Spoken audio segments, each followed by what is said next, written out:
Hey guys, and welcome back. Now, I have to admit, I am in my late 30s and my skin is definitely different than it was back in my teens and 20s, especially when I apply makeup.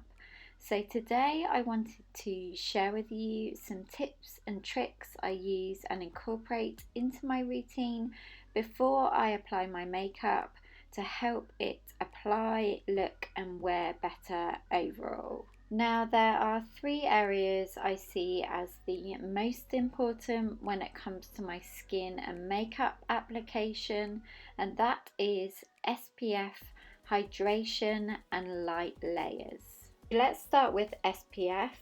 This is actually something I used to wear every now and again, but in my 30s it's become a no-brainer, and it should be for you whatever age, because this protects your skin from the sun and other harmful rays. It helps to slow down premature aging, and it can also aid in reducing the chance of brown spots occurring. So there is three ways I like to incorporate SPF, and that is first using an SPF as the last step in my morning skincare routine. Secondly, using a BB or CC cream with an SPF already incorporated in it. Some of my favourites are from Biore and also Laneige, so I'll link a couple of my favourites down below. And then lastly, keeping a spray SPF to hand for on-the-go application over makeup is really handy to have as well. Next up is hydration.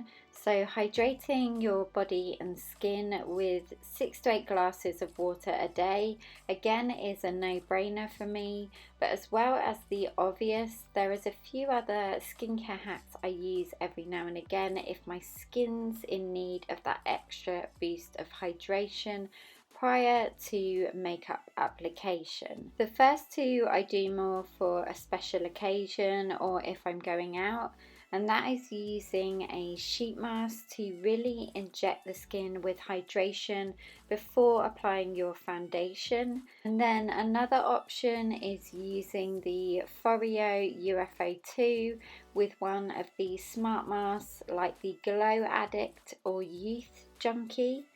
Both these methods help keep your skin and foundation looking fresh, hydrated and dewy overall. The last option has the same effect as the other two, but this is a more quicker trick. So that is applying a facial oil before foundation or mixing a tiny bit into your foundation. Okay, still on the topic of hydration, I do find my under eyes look especially dry these days when I apply my foundation on top. And admittedly, I stopped using concealer for a while as I just found it to always look so dry and crepey around the under eyes.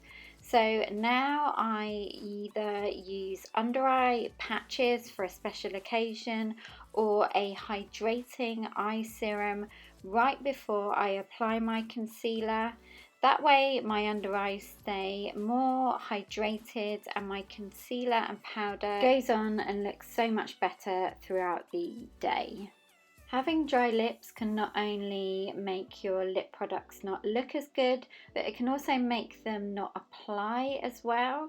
So I do like to keep my lips feeling smooth, soft and looking hydrated by using a lip scrub first and then intensely moisturizing them with a thick lip balm before I apply my lipstick or gloss. Then to lock everything in and to prevent my face makeup from looking dry, I either use a hydrating setting spray at the ends, or I do use a skincare facial spritz that I can use throughout the day to freshen up my makeup.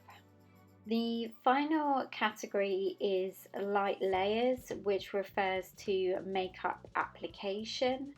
I have found that applying thin light layers helps my makeup to appear more youthful and not so heavy looking. A few tips I love doing are, first of all, mostly applying foundation with a damp sponge to give it a lighter coverage or using an air puff. Don't get me wrong, I do still really like using a brush for application if I'm in a hurry, but again, I won't use as much foundation, and I usually, as I mentioned before, would apply a face oil beforehand if the foundation had a more thicker consistency to it. Then another thing I now do is to pick up the concealer with the damp sponge instead of using the applicator it comes with, as it overall helps you control how much concealer you're applying. And then I go in with a very finely milled powder on a small fluffy eyeshadow brush, and I just buff the tiny amount I have on my brush into the areas where I want to mattify the skin. The trick and saying for me definitely is less is more. So guys, thank you so much for watching. I really hope you found this helpful. If you did, don't forget to give it a thumbs up and also subscribe if you're new here. I'd love to have you as part of the PBB community, and I will look forward to seeing you in my next video. Take care guys. Bye.